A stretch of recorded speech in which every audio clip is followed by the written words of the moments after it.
Plus d'un siècle qu'on attendait ce jour symbolique. Le réseau français enfin relié au réseau suisse, ça valait bien une photo de famille. 7 ans après le début des travaux, le projet SEVA aperçoit le bout du tunnel. On est content, nous, de finir un projet d'infrastructure qui était extrêmement lourd. Mais effectivement, il va y avoir une vraie révolution au niveau des services, des trains qui vont rouler dessus. C'est 230 trains qui rouleront entre la Suisse et la France tous les jours. Côté français, c'est plus de 150 trains en plus tous les jours. Donc c'est vraiment la création d'un vrai RER qui va vraiment révolutionner les mobilités entre Genève et la France.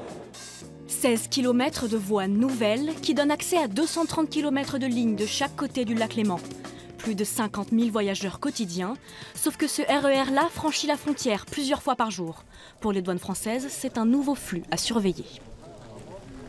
Un moyen nouveau entraîne forcément des besoins nouveaux, mais ces besoins restent malgré tout limités, parce qu'encore une fois, la présence ne sera pas permanente et elle sera ciblée, donc ça nous permettra à ce moment-là, avec un petit surcroît d'effectifs, de pouvoir couvrir cette nouvelle mission.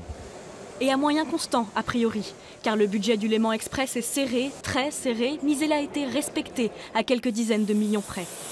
Il aura coûté 1,5 milliard d'euros. Prochain défi, le calendrier. Ses futurs usagers sont d'ailleurs venus voir où en était le chantier. Le premier train pour Genève entrera en gare le 15 décembre de l'année prochaine. Aucun retard annoncé pour l'instant.